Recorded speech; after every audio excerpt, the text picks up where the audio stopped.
Okay, so good morning once again. And for today, we will be discussing the first topic for the midterm. And this is about the safety and quality management. So we will be dividing today's discussion into the following. So we will be discussing the laboratory hazards, quality management, regulatory issues, and quality management system. So let's talk about biological hazards. So biological hazards can be divided or can be categorized into seven types. So the first one is called biological. When you say biological, um, sources would mostly be infectious agents.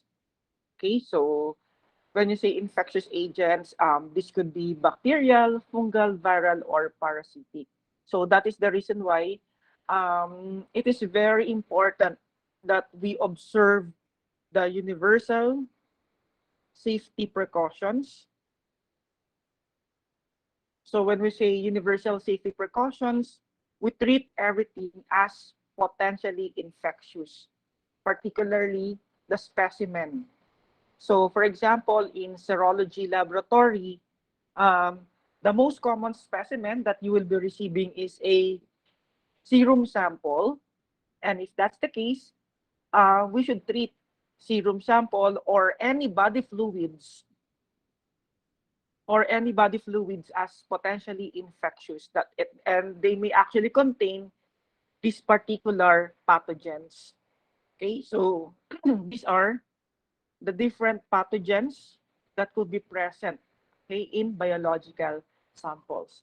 Now, another common laboratory hazards are the different kinds of sharps. So may mga sharps talaga, and this includes needles, lancets, and broken glass.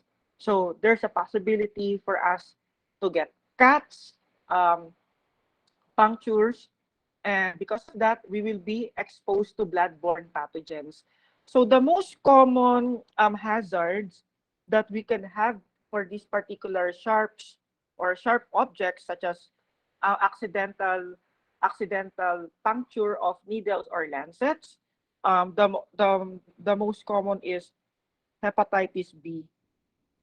Okay, because hepatitis B is also known as serum hepatitis. That is the reason why you should start your hepatitis immunization now. So we will be requiring that beginning midterm period. Okay? Also, HIV. Okay, so HIV. So there's a possibility also that we might get HIV because of this particular sharp, okay, needles, lancets, and even broken glass. And then exposure to chemical is another kind. So exposure to chemical is another kind of possible contamination. So preservatives and reagents. So this particular chemical can be toxic, particularly if you're going to inhale them.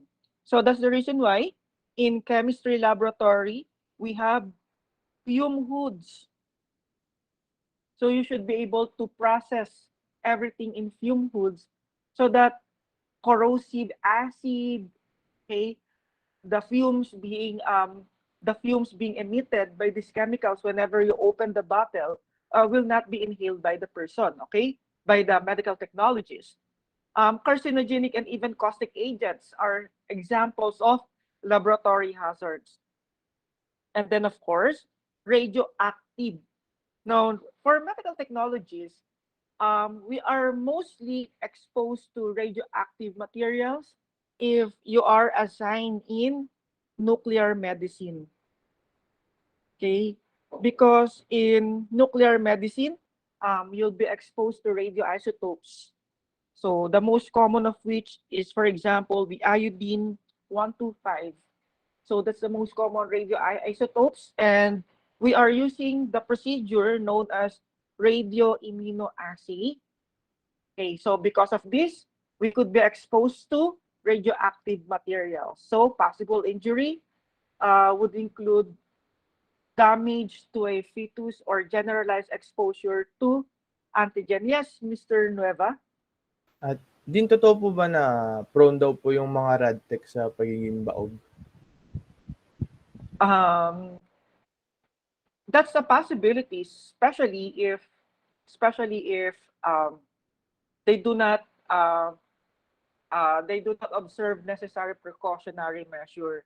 So that's the reason why even if you are assigned in nuclear medicine, you should have your PPE that would protect you against this particular hazard. Okay, so may mga precautionary measure. Let's say, for example, I'm not a radiologic technologist, but usually, um, whenever they are going to, whenever they're going to uh, what do you call this? To photograph, okay, using X-ray film, using X-ray machine, um, they would be asking the patient to wear something that would protect them from radiation, and then you know that the laboratory for rate for for X-ray room would have a certain thickness, a standard thickness, so that under the radiation will not be able to pass through. So something like that. So I'm not really privy with the precautionary measures, but I think they have these standards so that, of course, they would have to protect themselves. Okay, so we also have the electrical hazard. So ungrounded or web equipment and frayed cords. So octopus connection, if you are familiar with that, wherein cable intertwined with one another, that is a no-no in the laboratory because of the possibility of burns or shocks. Okay, so that's the reason why we have to label everything. For example, you have the equipment in the lab, you have to label it whether it's 110 or 220. So when it comes to the voltage, although in the Philippines, majority of our outlet is at 220 volts, no? However, it's still very important that we label them. We label them. So the plug, okay, the electric cord, the power cord, and also the electrical outlet should be labeled. Okay? And then fire or explosives, the possibility of open flames and organic chemicals, especially when you are boiling them or using, for example, there's an experiment in the lab, Benedict's test, heat and acetic acid, wherein you will be using a Bunsen burner or you will be using an alcohol lamp. So there's a possibility that this could be the source of fire. So it's very important that you know how to use fire extinguisher, and fire extinguisher is actually color coded. Okay, so and then possible injury would be burn or dismemberment. Imagine dismemberment, no? The possibility of you becoming permanently disabled is not remote. Okay, and of course the physical hazard. Physical hazard can easily be managed and prevented. But if you are careful, then everybody would be prone or at risk of getting this type of injury. Wet floors, heavy boxes, and even patient themselves could be the source of laboratory hazards because of the possibility that we could fall or we could have sprain or strain our muscle, but especially whenever we are going to lift up something and then we do not have the proper posture of doing that. So there's a possibility that we could actually strain our muscle. So with that, these are the different laboratory hazards that we as medical technologists could possibly face. Okay, so let's talk about biological hazard. Okay, so biological hazard uh, would include the chain of infection. So when you say chain of infection, um, the chain of infection would include the following, no? The susceptible host, the infectious agents, then the reservoir, and then the portal of exit, the means of transmission, and the portal of entry. So let's talk about first the susceptible host. Susceptible host, when you say susceptible host, we are referring to vulnerable hosts, hosts that can get the infection. So this includes your patients, elderly, senior citizens, neonates, immunocompromised individuals because they have very weak immune system, and you yourselves could also be susceptible hosts. Okay, so we do not want. So this is what you call the chain of transmission. So we want to break the chain. So in order for us to break the link, immunization is very important. So that's, for example, in today's situation, the possibility of COVID-19 transmission. So one way of breaking the chain is to immunize ourselves as a healthcare worker, right? Also, for those patients who are positive, then isolation is also important. We do not want these patients to get to get you know, to be exposed, okay, to the population. So the most ideal isolation room, okay, are those room with negative pressure. When you say negative pressure, the circulation is controlled.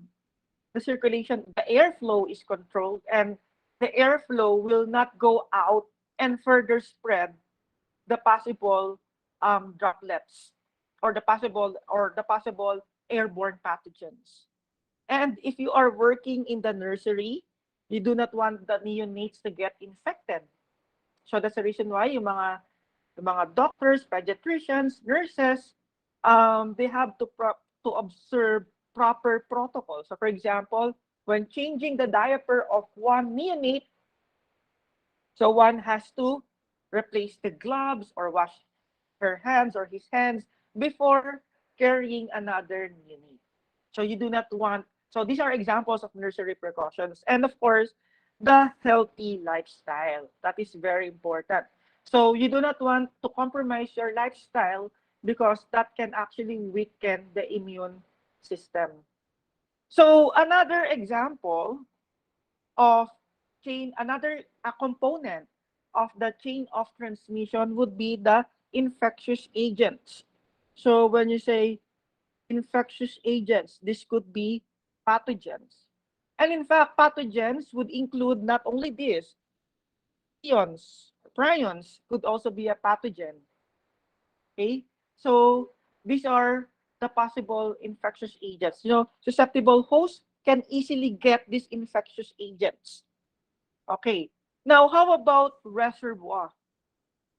What is the importance of reservoir? So when we say reservoir, we are referring to the sources of infection.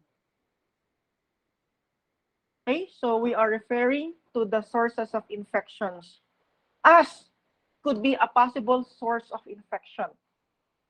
Okay, particularly those humans that are considered to be as asymptomatic. Okay, so asymptomatic humans could be a source of infections. Animals, insects, blood or body fluids, and even fomites. Okay, so when you say fomites, we are referring to inanimated object. Okay, that may be a source of infection. Let's say, for example, the doorknob. Okay, the button where you press the button that contains the number when you press to choose your floor in the elevator. Okay, that could be a possible fomite. So when you enter the hospital and then you press the button, so make sure that you will be you will be disinfecting your hands. Okay, so actually, whenever I'm in public places, I'm using my elbow, especially when when when entering. So sometimes, iba, the door can be push or pull. So I'm using my elbow. I'm not using my hands as much as possible.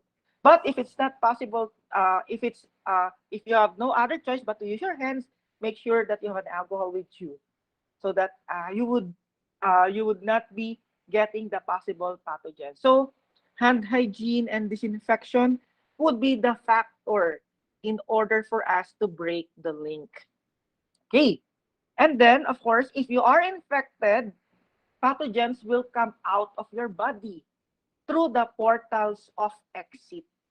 So these are the different portals of exit, especially now in these challenging times of pandemic. Nose. So whenever we sneeze, mouth, whenever we talk, droplets will come out of our mouth, and then mucous membrane. So sometimes our hands are actually tinged with pathogens, and then we scratch our eyes. So pathogens will come into our eyes. So that's our actually these are actually the possible portal of exit. Okay? Kaya nga 'di ba sabi, do not touch men.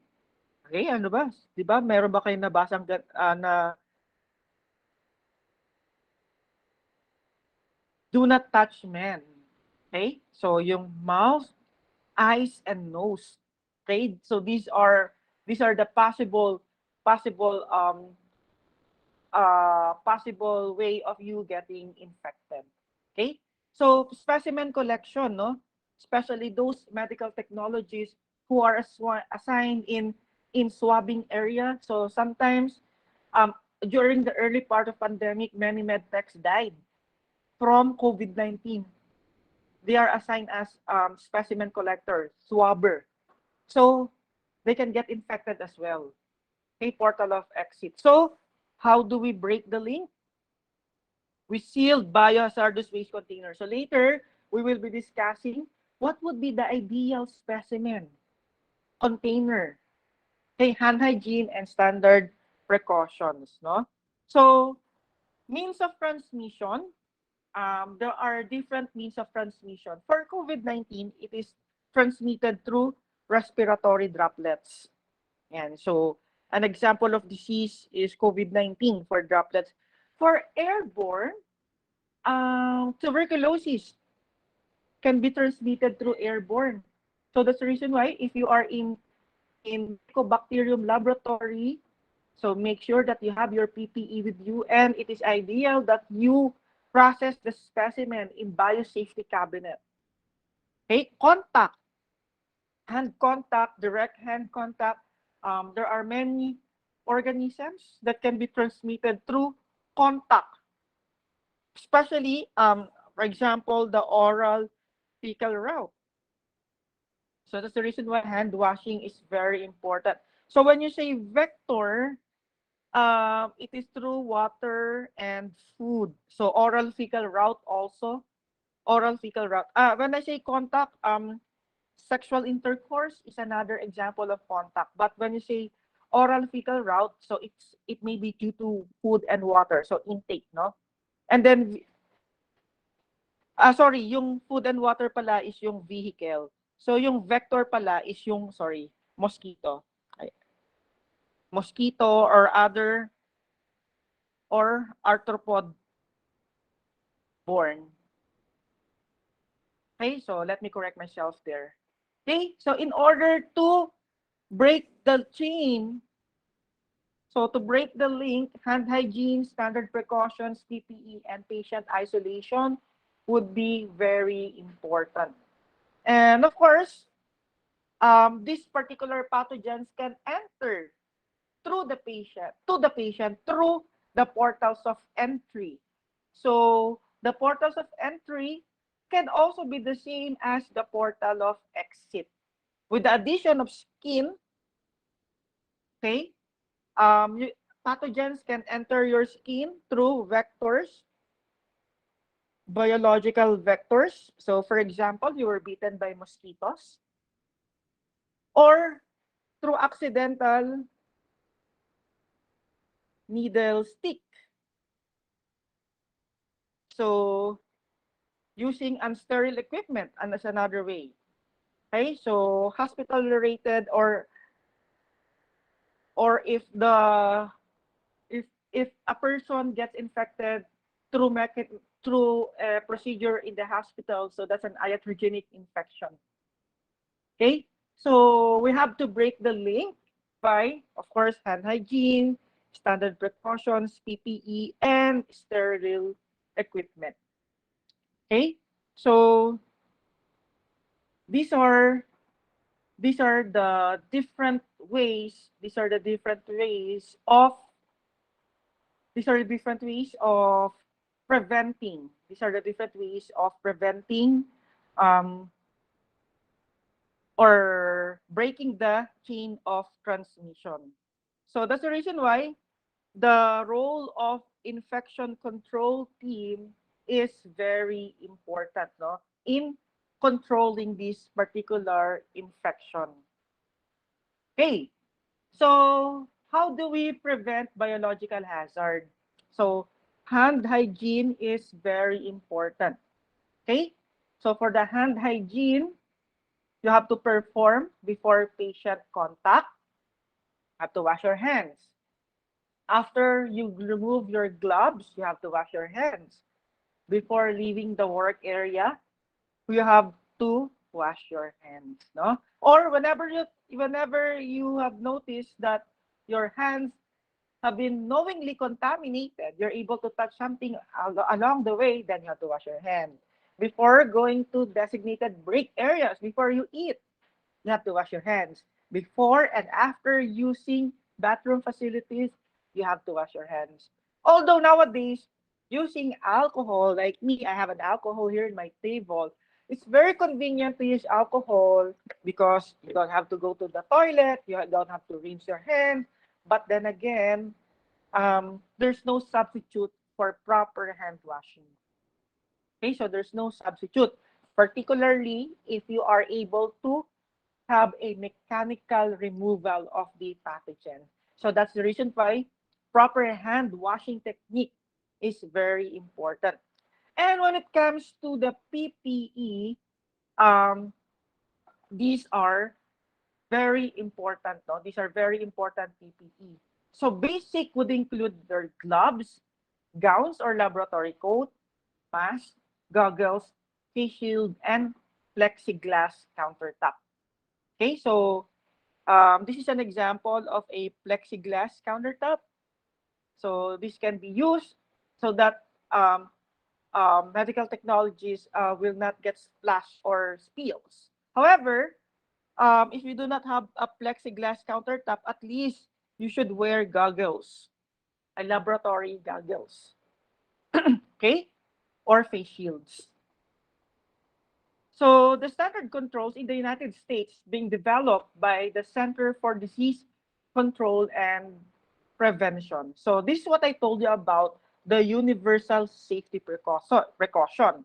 In universal safety precaution, we assume every person, every individual that we encounter, that we interact with in the healthcare setting, okay, as potentially infected or infectious. And since they are potentially infected or infectious, there's a possibility that that particular person is colonized by transmittable organisms. Meaning to say, we have to be super duper paranoid, okay, in treating each individual. Paranoid that that person is potentially infectious, but not to the extent of offending that person. Okay, so especially for patients. So you can wear your PPE, you can treat that person as potentially infectious, but not necessarily offending them and having so much prejudice against that particular person. Okay, so standard precautions would include hand hygiene, PPE, respiratory hygiene, cough etiquette is very important. When we cough, make sure that we have our mask on. And also, instead of, you know, uh, coughing, coughing, with coughing without mask. So if you do not have mask, you can do something like this. So that's an example of cough etiquette. Okay, and of course, safe needle handling. When you extract blood, you should never recap the needle, lalo na kapag, for example, um, kinakabahan kayo, nanginginig-ginig kayo, tapos i-recap mo yung needle, naku, there's a possibility of you getting accidental stick. So, what you should do, you should actually dispose the needle in the container for sharps because there's actually a dispenser in that particular container wherein needles shall be removed without you touching the syringe itself. If you do not have the sharp container right away, then possibility of fishing out, for example, this is the platform, then you can actually fish it out. But then again, that's not advisable. The standard procedure is that you remove the needle in the sharp container. So as a medical technologist, do you know that we are actually we do have actually occupational exposure to bloodborne pathogens. Yan. So dito na pumapasok yung pagdedemand natin for hazard pay. So it requires the employers, the hospital, for example, to have a written bloodborne pathogen exposure control plan. So it's necessary to provide necessary protection for employees. So this includes exposure via needle stick, mucous membranes, and non-intact skin. Okay, so for example, what will you do if you get infected or if you get accidental needle stick? So there is a necessary protocol for that.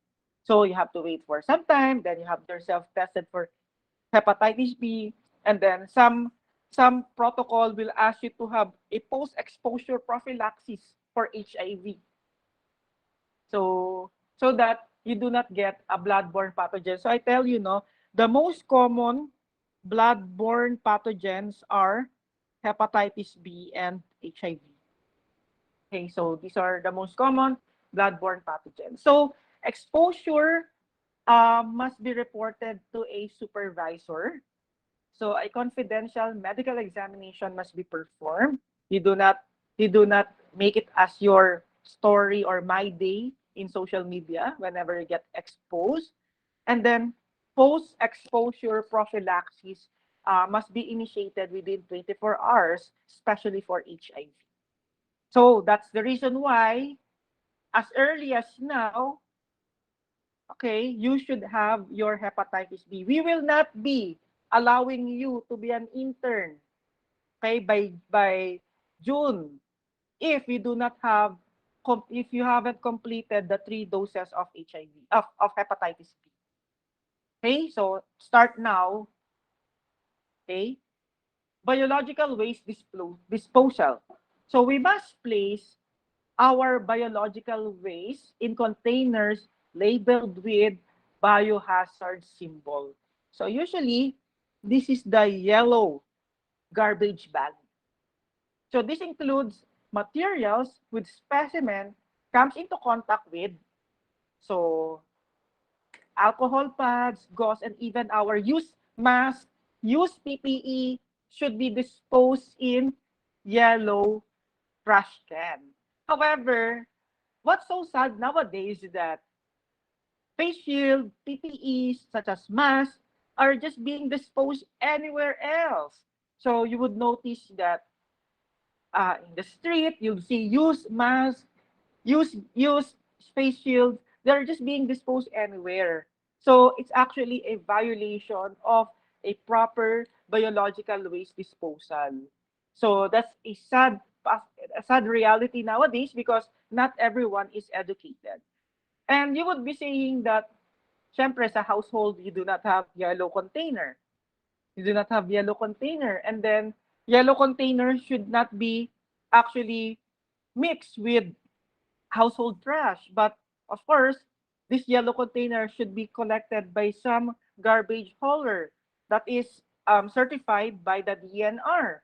So, if you'll be following protocol, ordinary household will not be able to afford that. But at least do not just dispose your used mask anywhere else. So siguro as a citizen who's been using face mask and you're not in the hospital, you're not a hospital a healthcare worker, the least thing that you can do is at least place it in a plastic bag before disposing it in the trash. So that mas okay yon kasi naman you just throw it anywhere kaysa naman itapon nyo lang sa street, di ba? So that's not really a good practice. Okay, so you should educate your your family on that matter. Now let's talk about transporting patient specimen. Um, which is actually there's a regulatory for that. The Department of Transportation and International Air Travel Authority regulations have actually approved that you can actually transport patient specimen provided that it is located, okay, or it is found in watertight primary container. So you have a watertight primary container. So this one is the primary container. So if you notice, no, if it is a liquid material, okay, there is an absorbent packing materials for liquid. Okay, the infectious substance is here. So this is the primary receptacle. And then the secondary packing is found in the leak-proof or the sieve-proof sealed plastic bag. So this is the secondary container. And then you place it in rigid outer packaging. And there's a packaging mark so that it would look this way, no? So this is the primary receptacle. And then the plastic here is the secondary packing. And then you also have the absorbent materials here so that the primary receptacle will not get broke, will not break. And then you have here a rigid, okay, a rigid packaging material. Okay, so this should be the proper means of transporting the specimen. So specimen should be wrapped individually in a leak-proof secondary container and itemized list of contents in a sealed plastic bag in the outer container. So items list would include the name and telephone number of the person responsible so that whenever there is a breach, whenever there is something is wrong, this information will actually be somehow you can actually contact the person who's involved in the packaging.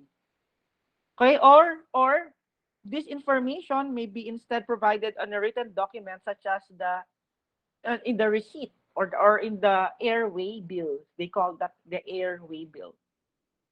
Okay, so ice pack between the secondary and the outer container would also be possible, but make sure that your packaging, since you have an ice pack, uh, sometimes if it's a very thin packaging, it will actually cause leakage. No, so make sure that it's really rigid indeed. Okay, so that's way of transporting. Or you can have it delivered via courier. So again, if you're delivering, you'll have it delivered via courier. So it has to be placed in a leak-proof, watertight specimen containers, and it should be tightly capped tubes placed in a rack to maintain the upright position. So leak-proof inner packaging surrounded by enough absorbent material to completely absorb all the liquid, no? So leak-proof plastic or metal transport bags with a secure cover is also necessary. Okay? So lalo-lalo na if you will be placing ice packets. So properly labeled transport boxes accompanied by specimen data and identification forms are also necessary so that if something happens to the packaging, you know who to contact. Okay? So let's talk about sharps. This is what I've been telling you about. Never recap a needle. So the proper way of doing it is to dispose sharps in a puncture resistant leak-proof container labeled with biohazard symbol. So we have to refer to the Needle Stick Safety and Prevention Act so that you'll be able to know what to do once you get an accidental needle stick. For the chemicals, for the safe handling of chemicals, it's very important that you avoid chemicals on body, clothes, and work area. So you have to wear PPE, and the PPE here could be different. So for example, there are even PPE that is in the form of a gas mask, especially if you are handling or dealing with poisonous gases. So you observe strict labeling practices, and as what I've told you, you have to prepare reagents under a fume hood. So we have fume hood in our laboratory.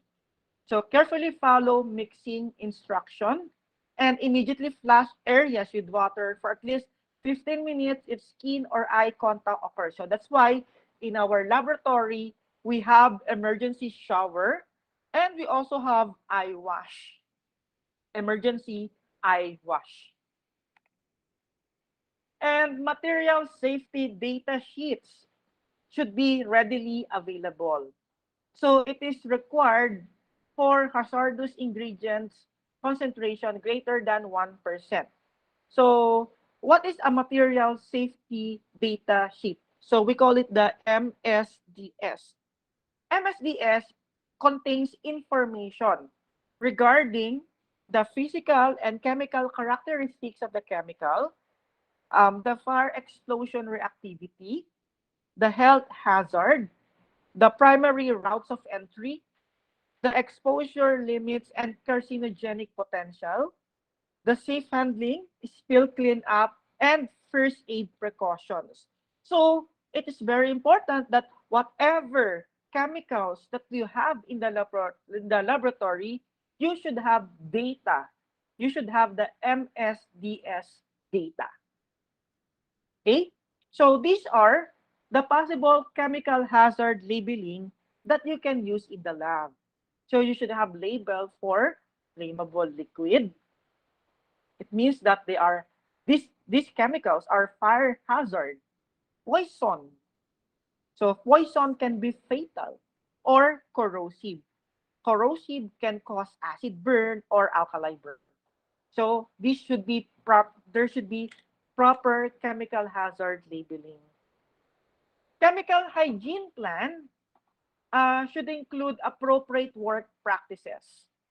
So there should be a standard operating procedures on how to mix the chemicals, how to dispose chemicals. So, and then chemical hygiene plan would include the proper PPE that a technologist should use whenever dealing or handling these chemicals. There should be an engineering control. So engineering control would include what should be the proper flow of the air, okay, of the exhaust fan. Where should it be located?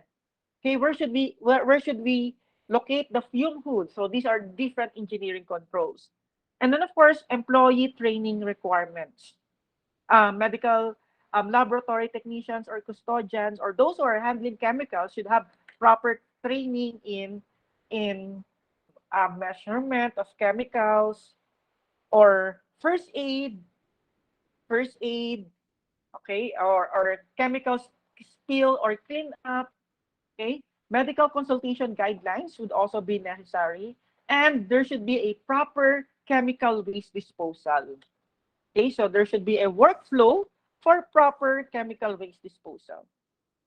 Okay, so other laboratory hazards would include radioactive and electrical hazard, and then the fire and explosive hazard. So everyone should learn how to use a fire extinguisher. Okay, so the basic thing that you should be able to do here is rescue, alarm, contain, and extinguish. We have to race. You do not run, but you race. Okay, so your race is that you rescue first those people who are in the in the nearby area, and then you press the alarm, and then you contain the fire because you do not want the fire to spread, and then you extinguish the fire.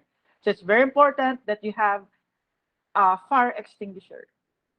Okay, so fire extinguisher, do you know how to use fire extinguisher? You should pull the pin. So there's a pin there. You have to pull it, not push, pull, and then you aim at base of the fire. Okay, so if this is the fire, this is not the base. This is the base. You have to aim here at the base because that is the source of the fire. And then you sweep the nozzle side to side until you're able to extinguish the fire. Okay? So let's talk about the quality management system. Okay, the quality management system is the overall process of guaranteeing quality patient care. So regulation and guidelines, this is applicable in the United States. But in the Philippines, we are actually being, excuse me, supervised by DOH. And also, different laboratories in the Philippines are actually participating in NECWAS. Okay, so later on, we'll talk about that. So the quality management is the basis of all testing in the immunology laboratory. So we have to comply with the CLSI guidelines. Although the CLSI is based in the United States, but majority of the laboratory all over the world is actually uh, following the CLSI guidelines, and that one is being revised annually. So it contains information on all procedures performed in the immunology section of the laboratory. And the reason why almost all laboratories all over the world, okay, are following the CLSI guidelines is because the procedures are being reviewed and updated as needed on a regular basis by authorized persons. So pre-examination variables. Okay, so this include the test request. You should be able to know, there should be a document stating what are the requests of the physicians. And then patient preparation. Should we should we have NPO? Okay, should the patient be in fasting? Okay, so there are different preparation. So for example, do you know that if you will be measuring for serum creatinine, then you should not have diet with sardines for the last 3 days. So things like that. And then timing. So when you say timing, when the specimen should be collected, especially for pregnancy tests, should it be the first morning urine? Okay, and then of course, specimen collection, handling, storage, and documentation. So these are examples of pre-examination variables. So specimen collection, did you use the proper anticoagulants? Okay, so things like that, no? Most of these variables are controlled by personnel outside the immunology department. So usually, these are being controlled by phlebotomists because they are the ones collecting the specimen. So laboratory personnel determine the suitability of a specimen and document.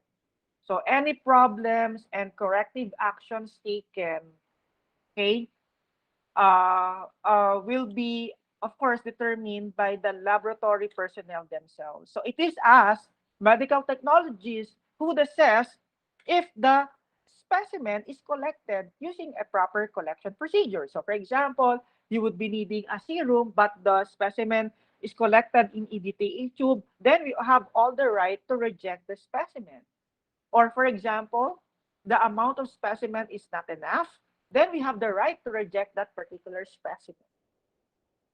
Or if the serum is hemolyzed, even if they insist of us examining it, but we know for a fact that a hemolyzed specimen will not give us accurate results, then we can always reject that specimen because it is us who are trained to determine the suitability of a specimen. So in pre-examination variables, these are the required documentation. So we should be familiar with the specimen type. Okay, we should be familiar with the time and date of collection. That's very important, documentation.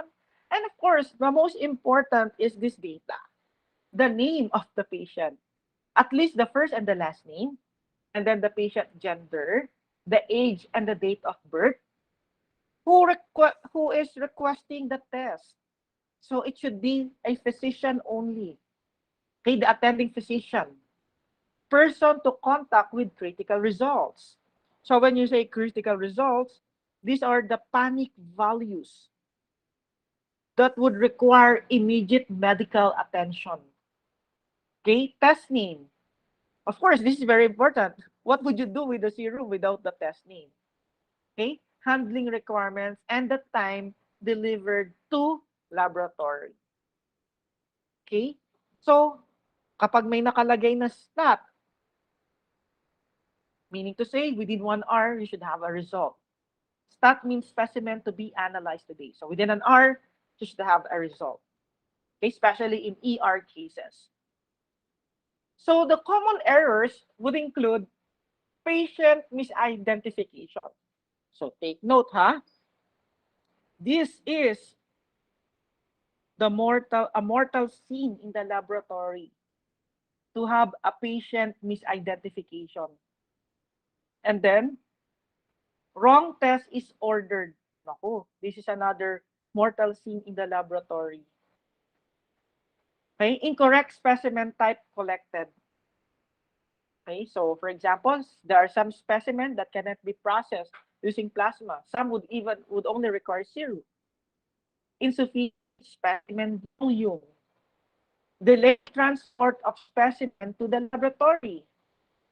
Inadequate processing of specimen. Okay, delayed separation of serum or plasma from cells. And then incorrect storage of specimen. So these are the common errors. Okay, so um, if we have the pre-examination variables, we now have the examination variables. Kasi there are three variables, no? Pre-examination variables, examination variables, and then the post-examination variables. So examination variables directly affect the testing of the specimen.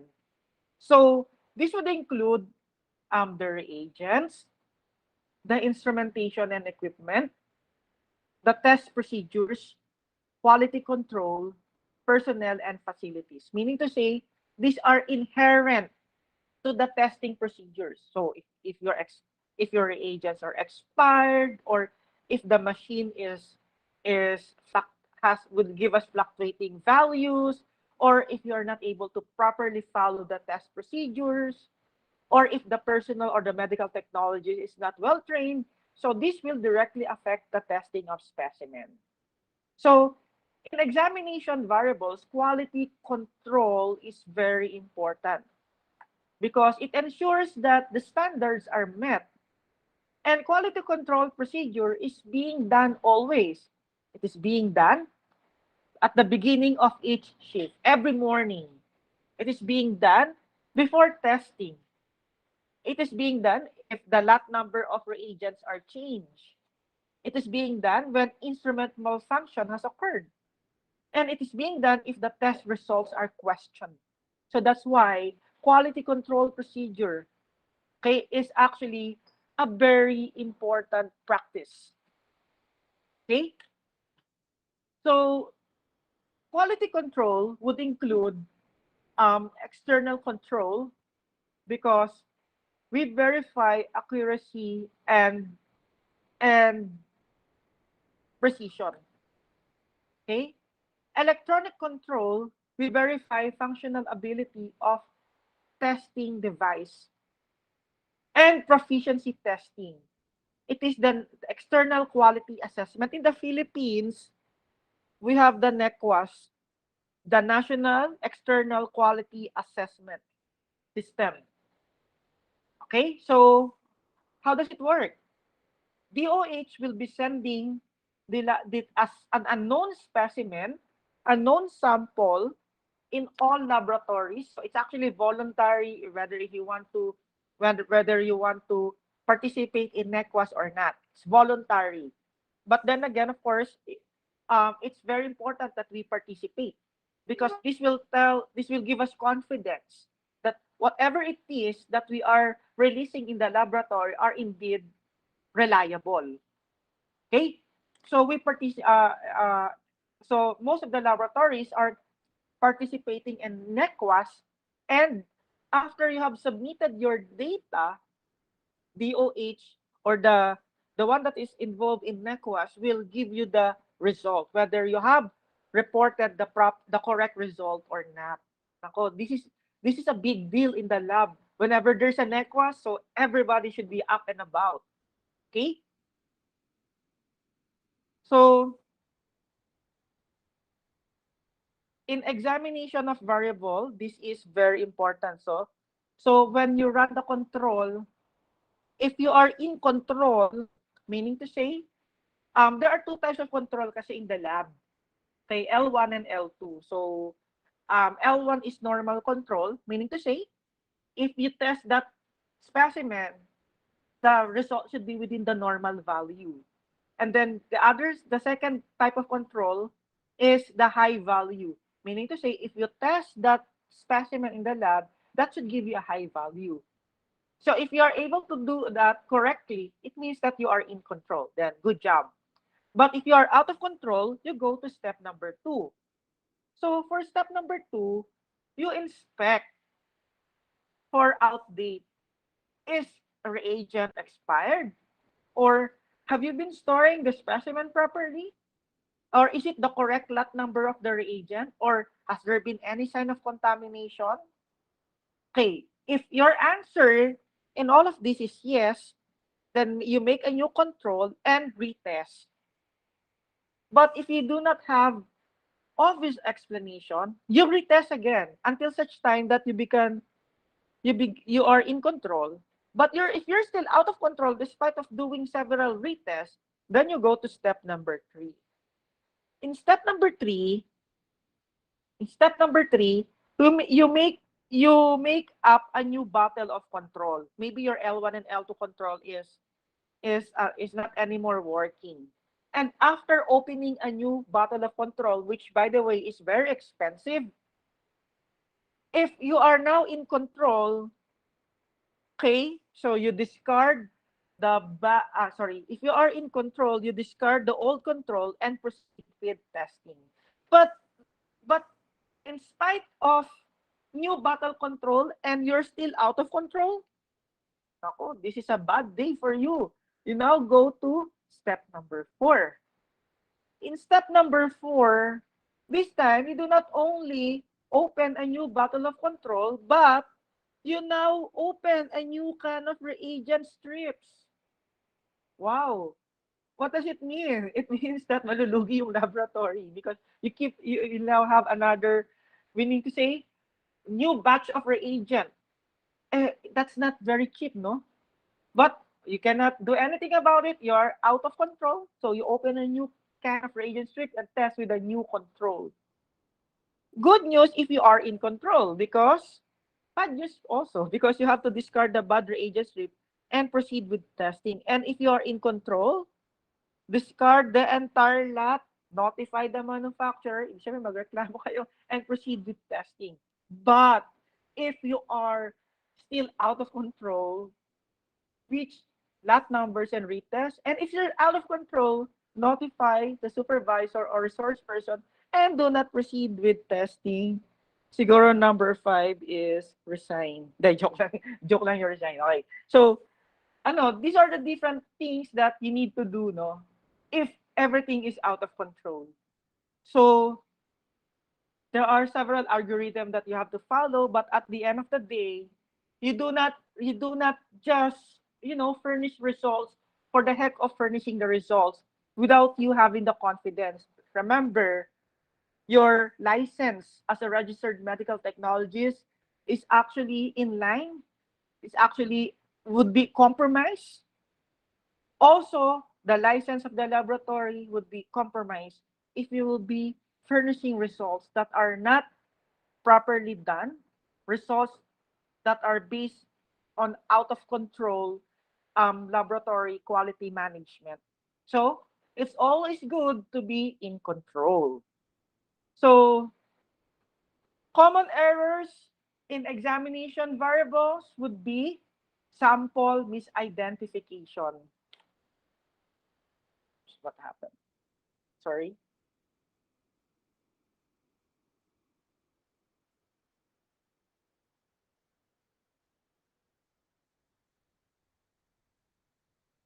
Sample misidentification, erroneous instrument calibration. So you have to calibrate the instrument, okay? Reagent deterioration, meaning to say, expired na yung reagent. Poor testing technique. Yung iba hindi marunong mag-pipette. Instrument malfunction. Interfering substances are present. And misinterpretation of QC data. So you go back to your second year era. You review your IQC. Okay? So you should be able to properly interpret quality and control data. And then after the examination variables, we also have the post-examination variables. Here, this includes proper reporting of results. Yung iba nagkakamali sa more than and less than sign. That's a common, it's just a common thing that is happening, especially if you're manually typing your results. Or yung iba do not know the proper unit of measurement. Milligram per deciliter is uh, interchange with millimole per liter. Conventional unit ba or SI unit? So, ayan. Yung iba, hindi alam yung conversion factor. So, it's very important that you know proper reporting of results. Result errors, interpreting results, and common errors would still include patient misidentification when you are typing the results already, poor handwriting or transcription error, lalo na yung lab request ng doktor, hindi mo mabasa yung pangalan. So that's another problem. Poor quality of instrument printer. So paano kapag inkjet, tas nasa thermal paper? Alam nyo ba kapag nasa thermal paper, pag nagtagal, nabubura yan. O kaya naman, kapag di-ribbon yung printer ninyo, kapag luma na yung ribbon, so hindi nyo na mabasa yung results.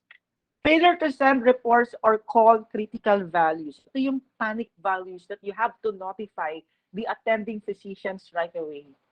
And inability to identify interfering substances. Interfering substances may affect the values that you are furnishing to your doctors. So that's very important that we have to properly identify these interfering substances. So there are different quality management systems in the laboratory.